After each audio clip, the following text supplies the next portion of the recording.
Right, let's talk numbers, as in bins. There are 1 or 2 councils in Britain who give residents just the 1 bin for all their rubbish.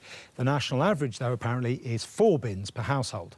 Here in Newcastle-Under-Lyme, near Stoke, though, they're the undoubted leaders in this particular field because they give residents no fewer than 9 separate bins or containers. Here goes. This one is for general rubbish. It gets incinerated. This one is for garden waste. Those 2 get collected fortnightly. These 2 are for food waste. This one is for cans and bottles. That bag's for plastics. That one's for cardboard. That one's for paper. And the M1 is for textiles and clothes. So how does this system work in practice? I thought you'd ask that. Oh, my old man's a dustman. He wears a dustman's hat. He wears gold-blimey trousers and he lives in the council flat. He looks a proper nana in his great big hobnail boots. He's got such a job to pull them up, but he calls them daisy roots. Newcastle-Under-Lyme brought in their 9 separate curbside collections 3 years ago to try and improve their rather dismal recycling rates, which were amongst the worst in England. What's your name? Mark. Mark. God, I feel like I'm in the Bible. We take the blue box and these. OK, and the blue box is for? Glass and tin, and then sometimes you have paper on top. Right? OK. And then we walk to... Not a good job to be colourblind in, is it? No. We'll just clip it on this one here, this first one, so the box clips on, everything's on, so you don't need to touch it then. Then basically we just...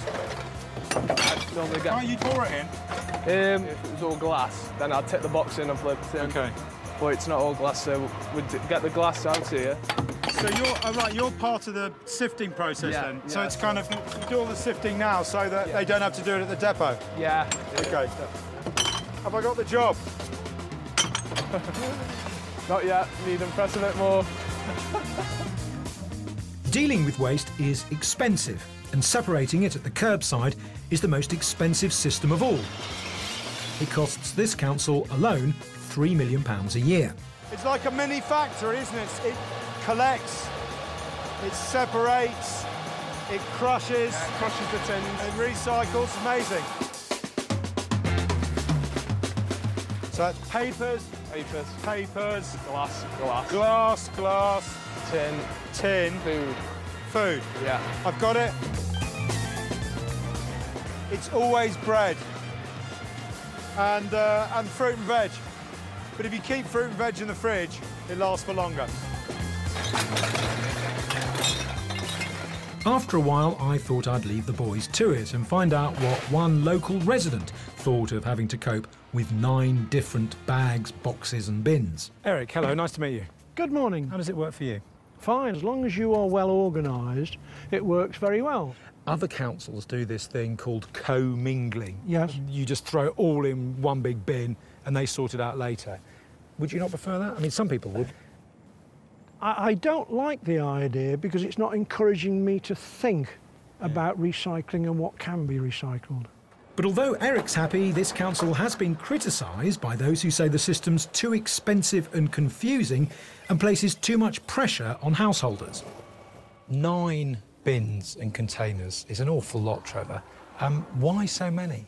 OK, we've introduced the service here in Newcastle to give residents flexibility. So they can have different materials in different containers, but also it keeps the quality there. So if you can get good quality recycle it, that can go off and be sold. And a lot of it is sold. This council makes £500,000 per year selling on the materials. Where there's muck, as they say. It's a bit of a hassle, though, isn't it, for the residents? It's slightly more involved, and the reason for that is quality. If you put things co-mingled into a bin, then actually a lot of that will be contaminated, and a lot of that will still have to go to incineration or, even worse, to landfill. If the waste isn't separated properly, some of it will be too tainted to be recycled. Some experts believe that up to 1/5 of all co-mingled collections end up burnt or in landfill rather than recycled, which may explain why, in our survey, 58% believe that sometimes their recycling would end up in landfill. But unlike Newcastle-Under-Lyme, most councils in England use that simpler, co-mingled collection. So what's been the effect here of this much more complex multi-bin system? are recycling rates going up? Since we've introduced this service, we've more than doubled our recycling rate. So within the borough, we've got about 55% recycling. So yes, our rates are going up, and they're going up all the time.